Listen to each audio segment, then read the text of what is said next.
Hello guys, how we doing? Welcome back to the Free Hammers. Thought I'd do a video on a Sunday, international break.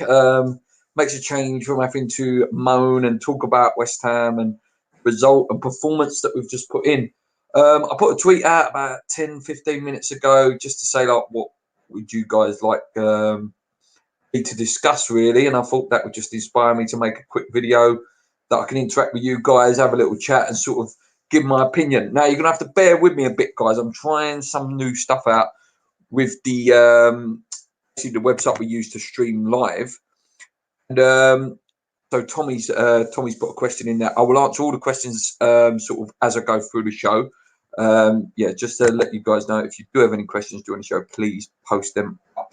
So, question I'm going to go for is this one from Aslan.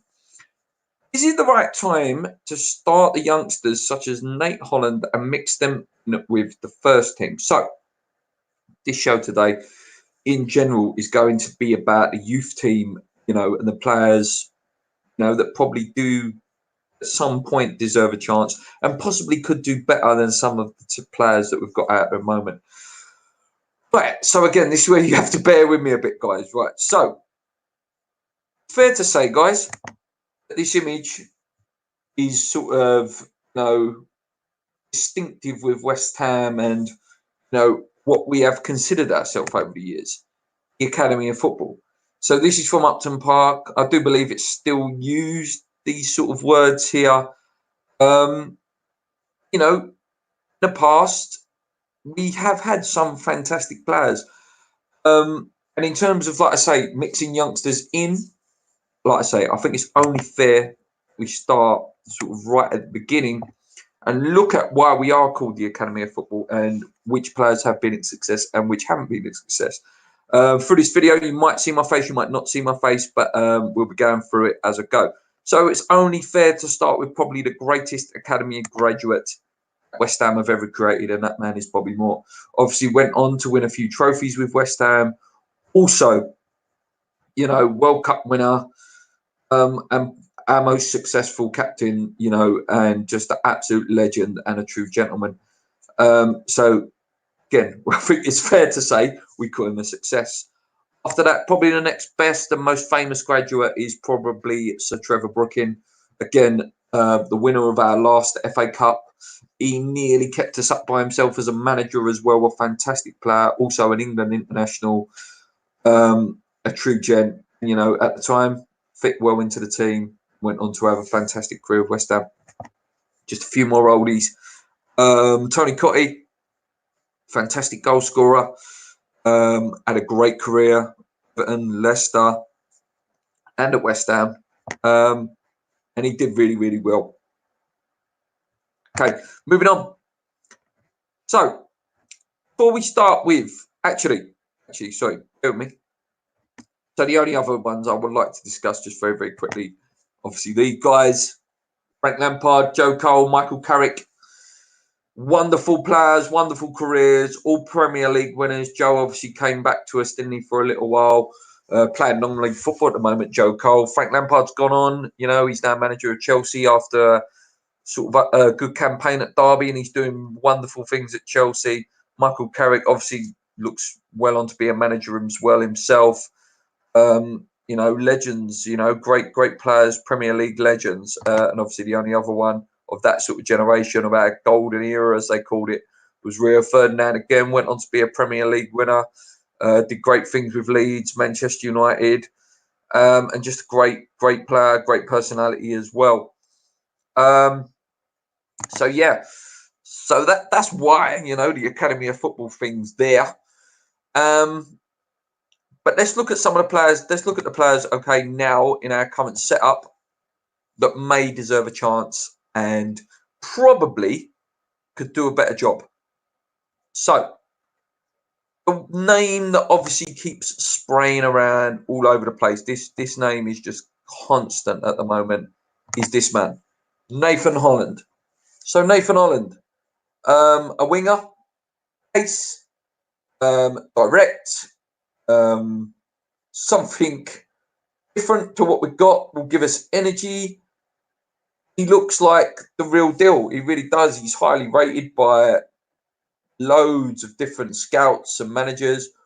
All the sort of in the know seem to believe that this guy, is exciting young talent. And his position, I think he can play left and right wing. So looking currently at our team, it's Yarmolenko and Felipe Anderson's position. So for me, again, would it really be a risk putting him into those positions when you could argue that Felipe Anderson and Yarmolenko are not really doing that much anyway? Crying out for pace, absolutely crying out for pace. Saint Maxim, the Newcastle guy, again, not technically the best player I've ever seen. His pace did enough to frighten us. And that is what we haven't got. We haven't got a player that would get on the ball, frightening with electric pace until Antonio comes back. So for me, I see a role for Ireland. I really, really do. What do you guys think in the chat? Let's just go to a few questions quickly before I move on. I think we should recall Grady Diangana now. Again, that is a guy I was going to talk about as well. So Grady Diangana, youngster that Pellegrini gave his chance to last year. Exciting, correct. Again, all the things I've listed. Got pace. He scored a few important goals for us last year. His chance well when he got it. Again, I think it was an Antonio injury or Yarmolenko injury that forced us to play him. Again, yeah, I think in January, listen, I like the fact that he's doing well at West Brom, and a season there would do him wonders. But if we need him, we need to bring him back. We really do. And that pace and that power and that trick, just passion. That's what young players give you, passion. Next comment says, why do we buy players and play them out of position or not to their strengths? Okay, so that's not on the youth topic, but I will answer it. I don't know. It just seems to be stubbornness from some of the managers we've had in the last few years in terms of, playing wingers at right back, strikers on the wing. It's just something that, I don't know. We all see it as fans, but they don't seem to see it as managers. Again, they get paid more money than us. They must be seeing something that we don't. Oh, he's done a good pass, or he's drifted on well to the wing. I really don't know. The next youngster I want to look at, guys, is this young man currently playing at Charlton on loan. Josh Cullen, highly regarded apparently as the next Mark Noble. He's doing okay apparently Charlton. He's getting in the team. He was vital last year at the club he was at. Obviously he won Player of the Year when he was at Bradford. He's getting on now though, in terms of, we call him a youngster anymore. Usually what is he? He's 23. Okay, so he's 23. He's played 44 times for Charlton now, scored 2 goals. He's playing for Republic of Ireland as well. He's played for West Ham 3 times. Maybe next year might be, a make or break year for Josh Cullen. In terms of, Mark Noble, how long is Mark going to go on for? I really don't know. This year, I think Gonzo touched on it on the podcast. Would you have thought that Mark Noble would be playing as much as he did this year? He has. He always seems to go back to it. Do you know what I mean? He always seems to go back to it. Ben Reddy says, what do you think of roast beef? Yeah, very nice.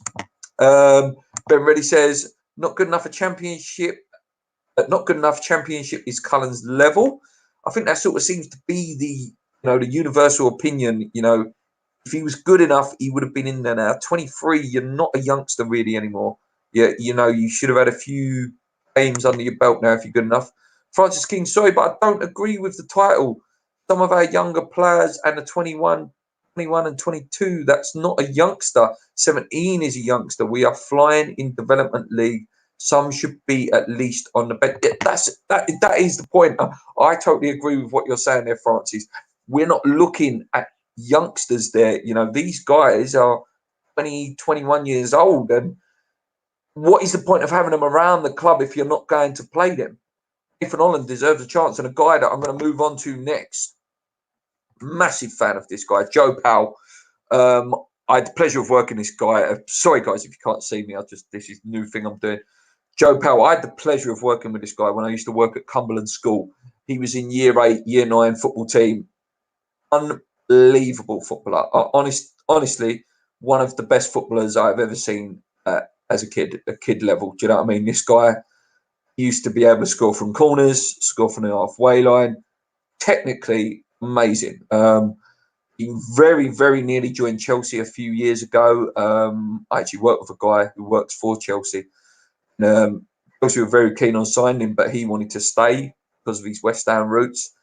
He played in that cup game. He set up 2 goals, I believe. I think he set up Diagana. Cultured left foot. Again, he isn't pacey. More of what you would call a luxury player. One thing he will give you, I'll tell you what, is quality and passion. He's West Ham through and through. His brother as well, Jack Powell, used to be with us.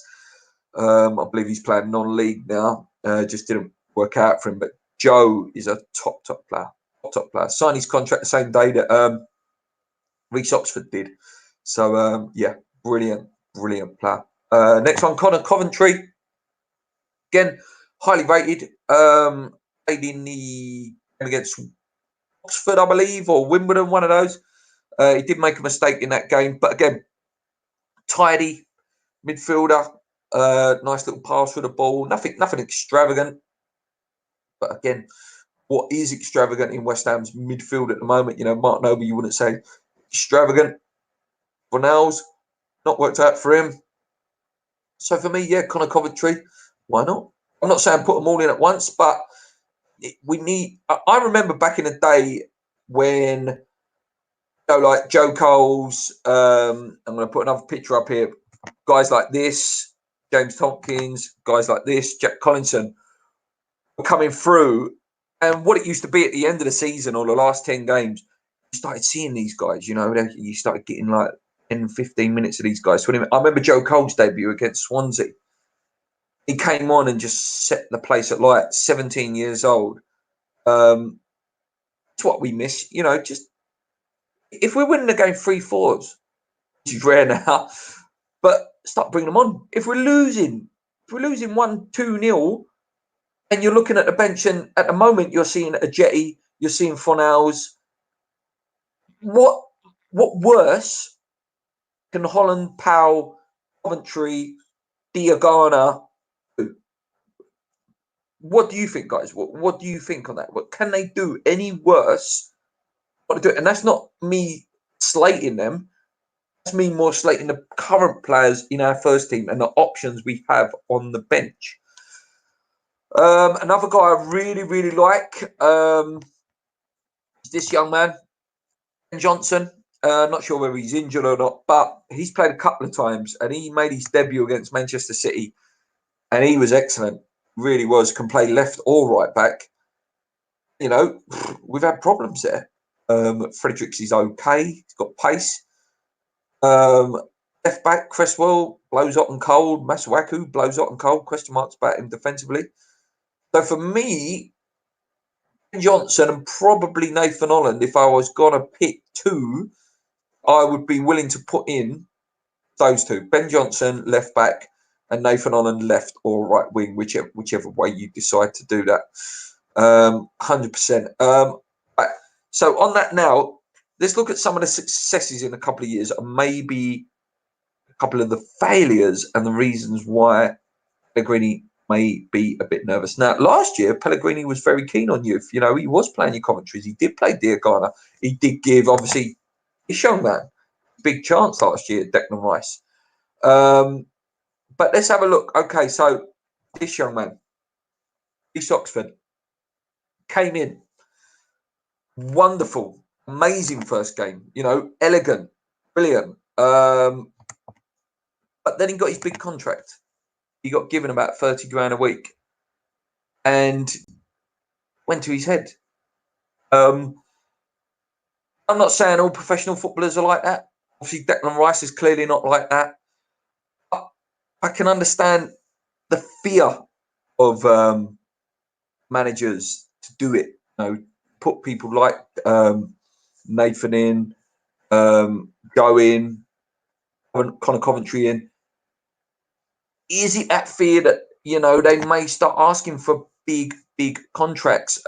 Just back into the comments here. More West Ham United says, I personally would like to see Johnson and Holland given a go and put Henderson down the middle. Yes, there's an argument for that. Maybe Felipe Anderson needs to be on the ball more, and putting Holland on the wing, give him that, you know, and take that pressure off him, and he can do some more magic there. Especially with the Lanzini injury now. With the Lanzini injury, we're desperate for an centre attacking midfielder that can get on the ball, be direct, run at players, maybe putting Anderson there and putting Holland on the wing. It will give us pace and a bit more dynamics. Welsh Hammer. Young players will be hungry and want it more, but totally agree, get them in. Well, that is it. You know, hunger for me is what a youngster will give you. And legs. How tired do our players look all the time? And they certainly wouldn't just give up as well. You may get, you know, I remember Rice, I believe it was his second or third game, St James's Park. He made a pass back. Then he didn't get back in the team for a little while under Slav. You know, he made that mistake, learned from it, and got back in. And, you know, you have to give youngsters time. They will make mistakes, unfortunately, but it's not for us to get on their backs. You know, this is their learning time. This is their time. And there's no way they're going to learn unless they're in the team. Back to why he may... that there are, well, this is arguments that, you know, other people are making. Right, I'm going to flash this up and I'm sure the comments will set alight. Who remembers this, guys? So this game, let me read the starting lineup first. This game. So the starting lineup for this game, obviously it was under Sam Allardyce. He had, for youngsters wise, so Potts, Driver, Whitehead, Leggett, Morrison. Coming on, Reece Burke, Tugot, and Fanimo. On the bench, Maguire, Gordon Hutton, Lee. Now, none of those guys are still at West Ham. None of them. And this is how not to play the youth. In my opinion, Sam Allardyce did this to try and prove a point that, look, I'll play the youngsters. You're telling me to play the youngsters. I'll put them in. No, he hung those youngsters out to dry that day. That is not the way to bleed youngsters in. The way you bleed them in is exactly sort of what Pellegrini was doing last season with Diagonas, Rice, Al, Coventry, Johnson. Zande Silva even got a couple of games, didn't he, last year? So, yeah, they need to be bloodied slowly. But they do need to, if there's any time to give them a chance, it's now. It can't get any worse than what we're playing. There's some that, you know, you can argue can be too safe, you know.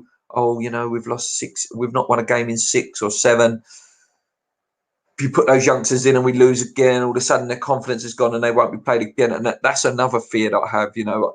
A lot of managers seem to do that. Oh, yeah, I'll play them. I'll play these youngsters. We'll play them. We'll play them.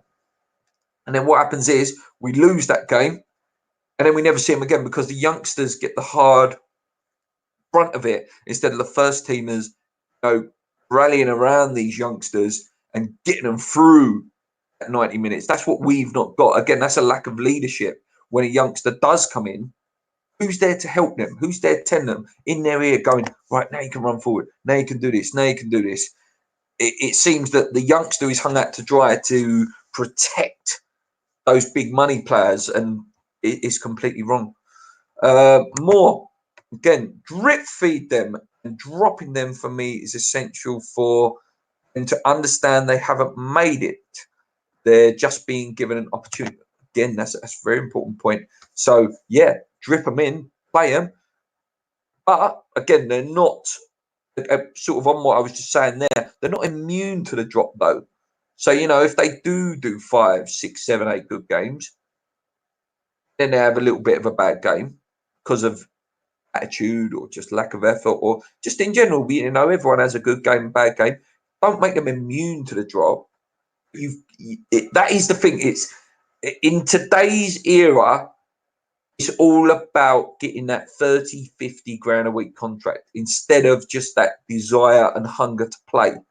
So it's about keeping those young players hungry, not having someone like Tammy Abrahams, who's doing wonderful stuff at Chelsea at the minute. At 17 years old, he was on 50 grand a week. Listen, he's doing wonderful things now, and I'm really happy he scored for England the other night. But there are arguments that maybe his development, the reason it has took him this long, 20s, 22, I think he is now, 23, is because he got so much so young. You look at like your Ravel Morrisons and people like that. I believe he was on like 20 grand a week at West Ham. You give these players too much too young. There's nothing left to fight for. I'm telling you now, I love West Ham, but I don't know. If I was a 16, 18-year-old, 20-year-old, 40, 50,000 pound a week, I think we would all lose a little bit of hunger and a little bit of desire. If you got put on a 3-4 year contract, you got 50, 60 grand a year, your house is paid for, your car is paid for, you go on holidays for the rest of your life, your mum and dad's house is paid for, your sisters, your brothers. It's understandable why they lose their hunger. They get too much too soon. Welsh Hammer. Garner, Anderson, Holland and Haller up front would be interesting. Screams pace, doesn't it? And then Haller's got the skill and the awareness. Reminds me of Teddy Sheringham a bit. Haller, just very clever, very classy player. And if you had that pace around him, it would cause absolute havoc. It really, really would. More again, it's why man management is essential from a manager when dealing with youth. Yeah, one of the best that love him or hate him was Harry Redknapp. He was brilliant, at the way he blooded that youth in. Again, some could say you're lucky, with that batch of youth, Rio, Frank, Joe, Carrick, Defoe to a certain extent. I know we bought him from Charlton, but, sometimes, and then you've got, the era of Tompkins, Collinson, Noble, used to like Elliot Ward as well, Anton Ferdinands. Got given a chance, they took it. Some of them they carried on. Zavon Hine, Junior Sadislas. Some it works out for, some it doesn't. But you've got to give them a chance. I'm not even going to pronounce that. Sorry, mate. We should have 2 players in every position battling. The younger lads need to see a path forward. 2 bad games, you should be dropped whoever you are. That is right. Let's go into the chat, guys. You start go off a little bit. So you're saying there, players should be dropped. Who should be dropped? Start giving me names. Give me names. Who should be dropped? And then we start thinking about who could play that role in terms of youth. Okay, so have to look at Holland and Coventry, and I don't mean for holiday. Holland's a good place for a holiday. Netherlands, Amsterdam, get out. Coventry was my first away game. But yeah, Holland and Coventry, as I say, something different. Passion. A little bit of energy, gives you legs, gives you dynamism, will carry on right till the end. Yeah, JP, you're spot on, Luke, as always. It's always money over football, and that will never change. Yes, unfortunately, that is the era and generation that we live in now. The youth. Well, I'm a PE teacher. For those of you who don't know, that is my job. Right, I am a PE teacher, and I work in a primary school, and we have a couple of kids there that are on. We've got one in Charlton's academy, one in Arsenal's academy, one in Chelsea's academy. Now they're 10, 11 years old. They are bowling around that school like they have made it as a professional footballer, and they are just in the academy. Literally, they go there for training.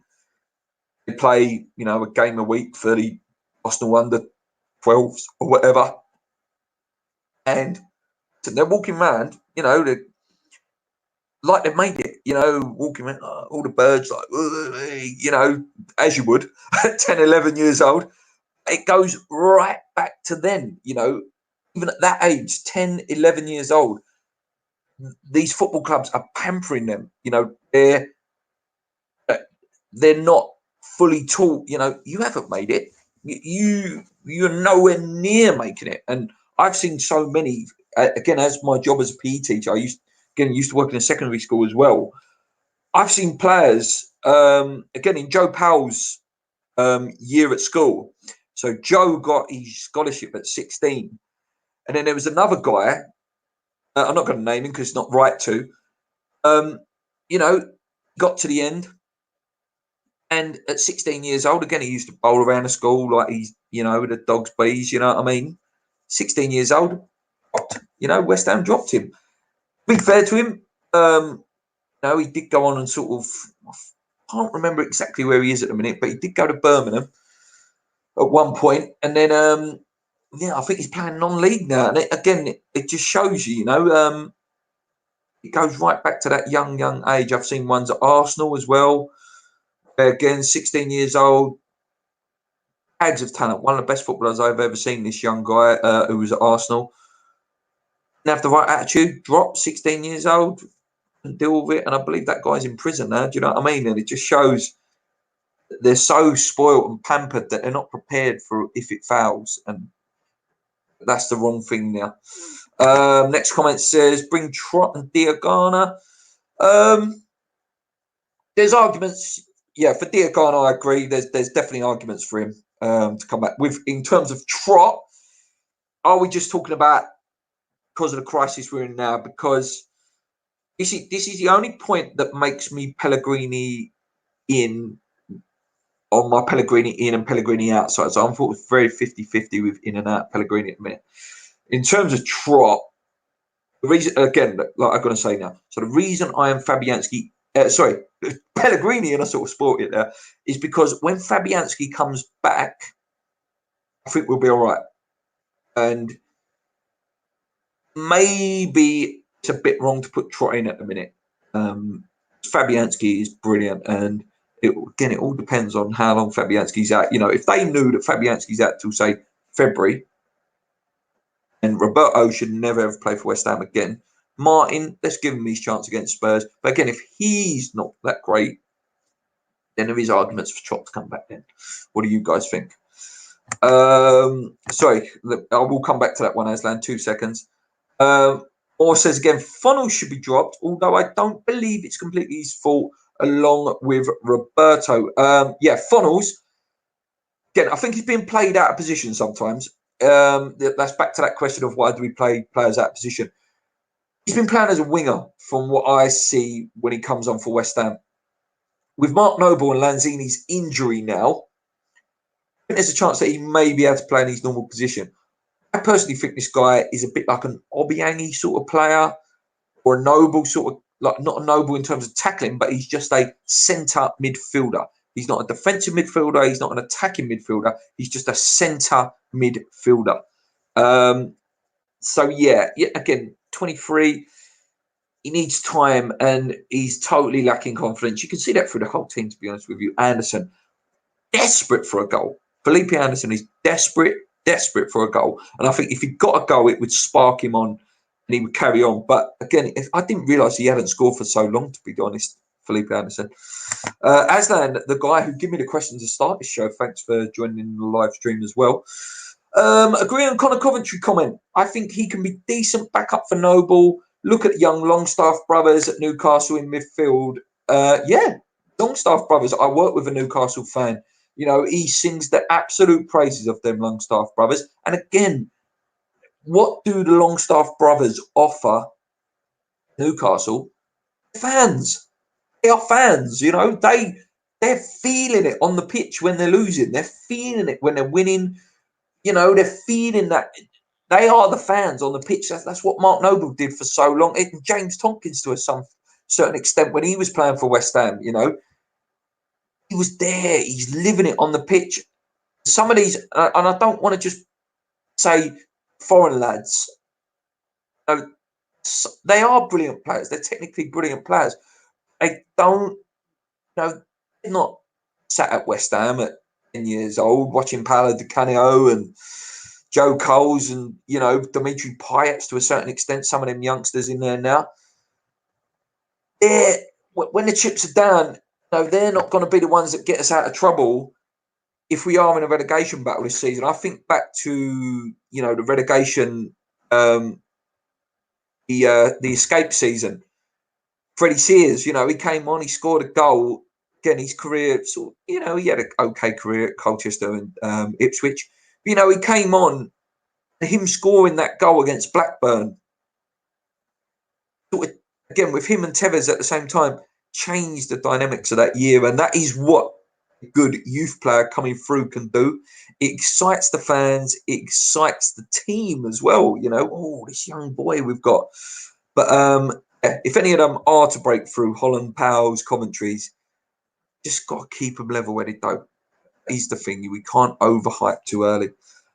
Moore says, for me, without disrespecting Noble, we should have already had a replacement in mind, at least for Noble. So I totally agree. Anyone who's watched this channel for years, I do have conflicting opinions on Mark Noble. I've been saying the Mark Noble stuff for quite a long time, to be honest, since, like when we had Alex Song in midfield. And he was doing wonderful stuff for us at the time.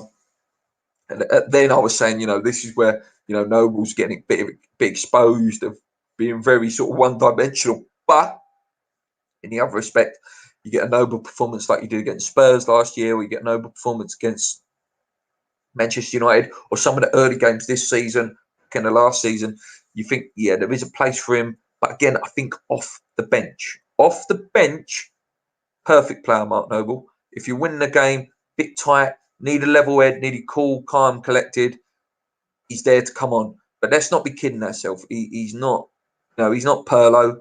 He's not Modric. He's not going to be a 35-year-old strolling around, pinging balls for fun, scoring free kicks like Pirlo did.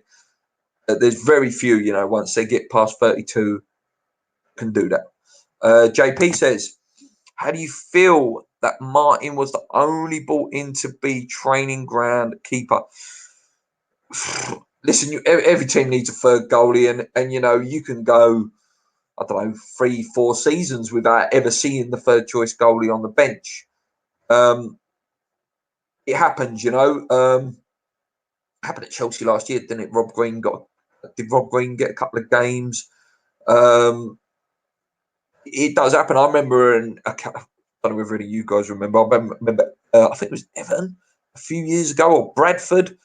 Neville Southall, legend of a goalkeeper, but at the time he was about 25 stone, and he came on and played in goal for them. You very rarely see the third choice goalkeeper. I remember back when Shaka Hislop broke his leg, and we were just massacred goalkeepers. I think Craig Forrest got injured that year. We had Sasa Ilic, Ian Fuhr, Stephen Bywater. It's rare, that this happens. It's just, last year, obviously, we had we had Adrian and Fabianski, two decent goalies. Before that, Adrian and Randolph, two okay goalies. This year, Fabianski, fantastic goalie, but Roberto hasn't worked out. And that's where the issue lies, that we have had to go as deep back to the third choice goalie, and maybe even the youth goalie if Martin doesn't work out. That's just, we've been unfortunate this year. Definitely question marks over the Roberto signing. JP says, I'd like us to look at lower league for players, for young British players. For me, like John Swift at Reading, be a good signing. Yeah, I like him. Signing again. The biggest player, I know X repeats this all the time, the biggest player that we missed out on in the last 2 years is James Maddison. 20 million, and one of my favourite players in the league. We missed out on him. By all means, by what I've read and heard, he wanted to come to West Ham. It was a real big opportunity we had to sign him. How much is he worth now? Fantastic player. And like you say there, More, there are some fantastic players down there. Slightly a little bit on the older side. Bradley Dack is a great player down there. We've missed out on too many. And again, that goes back to the scouting. I think it's knowledge and not being willing to take a risk on these young players that are out there. There's some fantastic young players out there. There really is. And again, I think one of them we actually already own in Grady Diogano, who's doing wonderful things at West Brom. That league makes a man out of you. It really does, that championship. Diogano back, Holland, at least they will give their all. Totally agree with Stuart. JP, West Ham Fan TV. West Ham TV. What starting 11 would you put out against Spurs? Now, we will do this in the podcast in the week, but let's have a look at this. So all rumours point to that Martin will be starting in goal. So, yeah, let's go with that. Fredericks for me, right back. Ogbonna has to come back in. Ogbonna Diop. I'd like to see Masuaku left back, I think, for me. Midfield, Declan Rice. This where it gets tough. Let's go up front first. So I'm going to obviously go Haller. Let's go with that then. All right, let's go with it. Right, let's put if it was dream scenario. Okay, so we'll go Anderson behind Haller, Yarmolenko on the right, Nathan on the left, with Rice, and it's going to probably have to be Fornals, won't it? It'll have to be Rice, Fornals sitting there because obviously Lanzini's injured now. It looks like Mark Noble's injured as well. So, yeah, I think that again, very hard to pick because it's just so poor at the moment. What has been one of the biggest things that has gone wrong so far this season? Fabianski injury for me. Massive, huge injury. Literally, as it happened, I turned to my dad and went, season's over. Literally, as it happened, it was that's killed us. From what I see of Roberto in pre-season, you could just tell, he's not going to be good. He was worse than when Adrian was having his flappy days. Wasn't saving shots, and him getting injured and the Antonio injury has killed us. Do not get me wrong, that does not take away any blame from Pellegrini, because Pellegrini has got a lot to answer for in terms of that second choice goalie. Not bringing off the right players, and Zabaleta against the guy who could probably run the 100 meters in 10 seconds. It's, there's a lot gone wrong. A lack of investment, huge lack of investment. £25 million net spend. I don't know whether any of you guys watched the Gonzo podcast. He said someone worked it out that we have got enough to pay two players £170,000 a week. That's how much our wages we have saved. And there is that thing of the wage league table does not lie. And not so much how much you pay in transfer fees, it's how much you pay in wages in where you'll finish at the end of the season. So there's a few things there that have gone wrong. Sorry, boys. Who is the under 21 goalkeeper? Give him a go. Oh, I can't remember his name. I cannot remember the guy's name. Obviously, there's Trott, who's not actually in our team at the minute. Just bear with me 2 seconds. So the guy who's currently playing for the Premier League, the Premier League 2 team, is this guy called Joseph Nag. Again, apparently highly rated. Would be nice to see. Welshhammer says Pellegrini is the biggest disappointment of the season. Yep, he seems to be too negative for me this year. He really does. He's gone super negative. Again, we're meant to be playing attacking, attractive football. I think we could take losing. We were playing attractive football, but there's been games where we've not had a shot on target for 75 minutes. That is not attractive football. That is it's overly cautious. Again, don't know whether that's down to the goalkeeper situation. I don't know, but we've not got. I remember after the Manchester United game, West Ham Fan TV said it, we said it, and quite a lot of channels were saying it. We've not got out of second gear yet. But now, I'm starting to believe we haven't got a second gear. That is the best. That at the moment, that is the best we can play, and that wasn't good. No money in January. Thoughts? No, I think we'll spend something. I think we'll spend something. I think someone will come in. I think a striker will come in and possibly some defensive side player. But again, it keeps going back. The player we need is a midfield destroyer. We need to find the next Decore, the next Ndidi, to a certain extent, the next Kantes, if we can. Take a gamble and just get someone energetic. You know, Diami was so good in our midfield. Kiati had his days in our midfield. So we need someone like that. If we can get Antonio back for Spurs, that'll be a massive boost. Yeah, obviously rumours are that he may be back for that game. So this, fingers crossed, because he will definitely give us something passionate and full of bags of pace. I think obviously that was the goalkeeper. Moore says, I agree with Gonzo. We don't attack, yeah, and we don't defend either. Yeah, I think that's a fair point. Moore says, I'm 50-50 on Pellegrini. So, yeah, so that wraps up today's video with me on a Sunday. Thanks, guys, for joining in. And can I put a massive, massive thank you to the 70, 80 new subscribers that joined us since the Gonzo podcast. And also a huge, huge thank you to all of you that have stayed loyal over the last 3-4 years. You know, we have had times where we went away and I lost a bit of passion for the channel. But listen, we're back now. We're back. And I love making videos again now. I do. I love talking to you guys and this new way of filming that I can interact with you instantly. It's not a recorded thing and then I'm commenting back on your comments. I can interact with you instantly. And that's so much better for you guys and so much better for me. Again, like I say, massive thank you. I'm just going to go through the last few comments because about 5 or 6 just bolted through there and I don't want to feel like you've been left out if you have just commented, so I will just go through them very, very quickly. Stuart says, I think Holland can be a playmaker. Yep, I agree. Pacey, energetic, technically very gifted.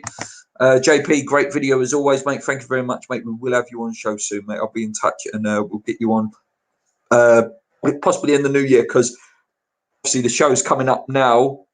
We're all building up to that 100th show. And obviously I want the big West Ham players, you know, your ex-West Ham employees, your Dave Walkers I'm lining up, your Ryan Archers, your Nickies.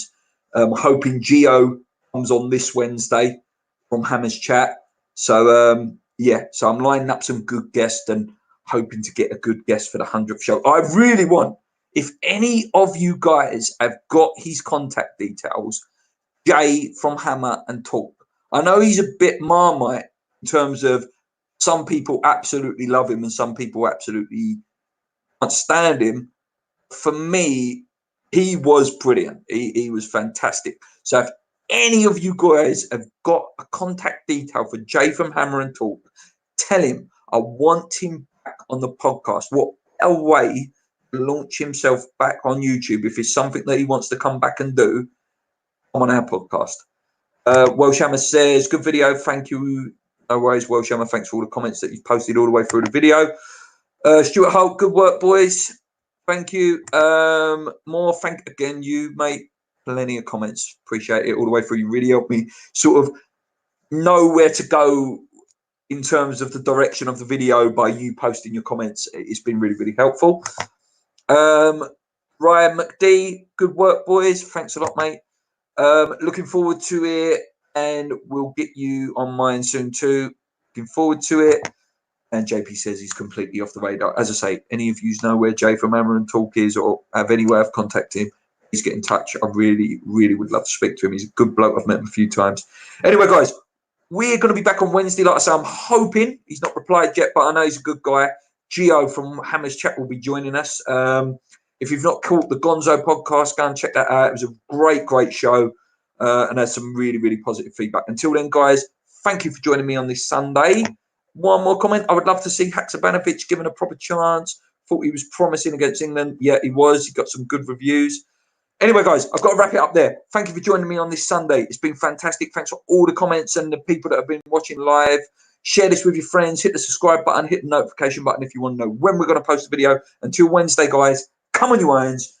Keep believing. If you can, let's go.